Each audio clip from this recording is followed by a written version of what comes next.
Okay, so you're doing your bodyguard work. Yes. But then you start getting into the stuntman business. Yes. That's how we'll get into now Sandy Alexander. I'm doing my bodyguard work. And, actually, I got into the stunt business before I started my bodyguard work because that was 1979. We did a movie. And, no, I'm sorry. I had my bodyguard business first. In 1981, we did a movie. Sandy was a stunt coordinator. Alex Stevens was a stunt coordinator on this movie called Dead Ring with Cher and Meatloaf. Sandy was co-coordinator. They needed 18 guys on motorcycles, so Sandy, of course, hired all the Hells Angels. So we were on this movie set. We all had tuxedos on with Meatloaf on our back. He had his own, gang. Right. And we were riding motorcycles with tuxedos on. So I caught the stunt bug, and I became a stuntman. So whenever Sandy Alexander was with Alex Stevens, they gave me work, and that's how it all started. So I always thank Sandy Alexander and the Hells Angels for getting me involved in the movie business. Well, your first stuntman job was The Year of the Dragon, where you played Mickey Rourke stunt double? No, I was a stuntman already. My first stuntman job was, of course, Dead Ringer. Okay, so later on, though. Later on, yeah. But I met Mickey Rourke. Uh-huh. I actually met Mickey, and Jimmy Hayden was an actor, and he was doing American Buffalo with Al Pacino. And he wound up dying from an overdose. And everybody went to his funeral, and I went. And I rode my motorcycle to his funeral and everything. And that's where I met Mickey. We became friends after that. We were both pallbearers for it. And that's how I met Mickey. So once Mickey, we became friends. He was doing movies. I started, actually, I stunt doubled Mickey in a few movies. And we did a bunch of movies together. And one of them was, of course, Year of the Dragon, which was filmed up in Canada. Okay. Yeah. Yeah, I remember watching that movie. It was a good movie. It was filmed up in Canada. Was that Michael Mann? Was that one of his early films? Oh, no, that was... No. I'm thinking about something else. It's directed by Michael Cimino? Michael Cimino. Cimino, yes. Right. Michael Cimino. Actually, Michael Cimino did a movie called Heaven's Gate that flopped. He put millions and millions of dollars. It flopped. But he did Year of the Dragon. Yeah, I remember. This was about the Chinese mafia. Yes. Yes. This is the first time you really see the Chinese mafia in a film. And, yes. Yeah. We also filmed at Dino De Laurentiis Studios in North Carolina.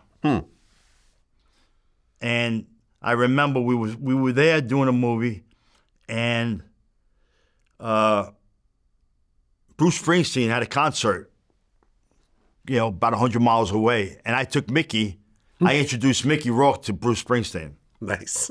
Yeah, they became friends. And of course, when the wrestler, Bruce did a song for the wrestler, and he won, an Emmy or Oscar or something for it. Yeah, Wrestler's a hell of a movie, by the way. Yeah. I just interviewed Maven, the wrestler. So, who said it's a very accurate film in terms of what wrestlers actually go through. About the wrestler. So I'm sitting there watching, and I don't know if it was an Emmy or an Oscar or something. Bruce won, and he gets up, he goes, I just want to thank Mickey Rourke, because if it wasn't for him, that meeting him, I wouldn't have this today. And I'm yelling at him, hey, why don't you thank Chuck Zito? I'm the one who introduced you both years.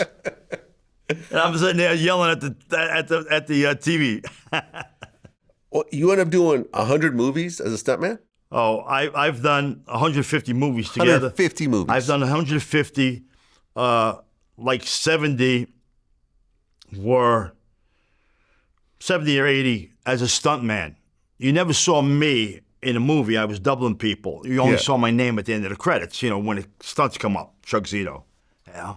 I remember I interviewed A.J. Johnson, the comedian. He was in Friday. He played the crackhead in Friday. But his dad actually started the Black Stuntman Association. Okay. Because up until that point, they would basically use white stuntmen and then just, give them black face paint, to do stunts. I don't know about that. Well, there was a lot of black stuntmen that I worked for. And Tia Turner was a big stunt coordinator.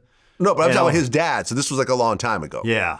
You know, I mean, this was probably in the 50s, 60s, that time. Who knows? Maybe. Yeah. I mean. But you know, he basically said how it was just very dangerous work. Like his dad was always messed up and, you know, a lot of surgeries and everything else like that. How badly did you hurt yourself as a stuntman? I tell you the truth, I never got hurt as a stuntman. Really? One time I did a stair fall down a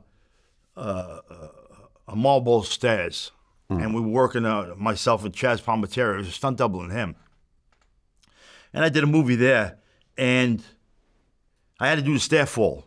So I did a stair fall, I'm going down. And, you know, you got pads on your elbows and your knees, stuff like that.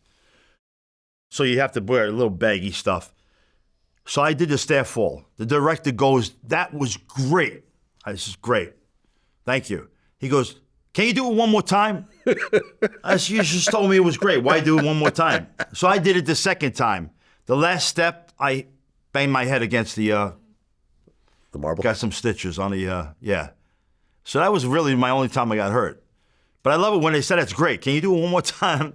Yeah, man, listen, more power to you. That was always a job I always thought was so unbelievably dangerous. I mean, it's almost like, you know, because I've interviewed a lot of wrestlers, wrestlers compare what they do in the ring to being a stuntman, essentially. Absolutely. It's very similar. People think it's fake. No. Now, I got involved with a lot of, you know, in wrestling back in the day when it was NWO and, you know, WCW, doing a lot of things. I was supposed to wrestle one time, but then I had a motorcycle accident. But I was involved in a few. Well, I could have totally seen you as a wrestler. Few scenes. That would have been perfect. But people said it was fake. You know how many guys used to come in the back room with broken fingers or a broken arm? Oh, yeah. You know, they're jumping, you know, from the top of that ring all to the bottom. Now, listen, and benches. I mean, I've interviewed Ken Shamrock a couple of times. Oh, Ken's a dear friend. Yeah. And now this was a full-blown UFC fighter. Yes. And a full-blown WWE wrestler. And he told me point blank that he injured himself way more as a wrestler than in the octagon.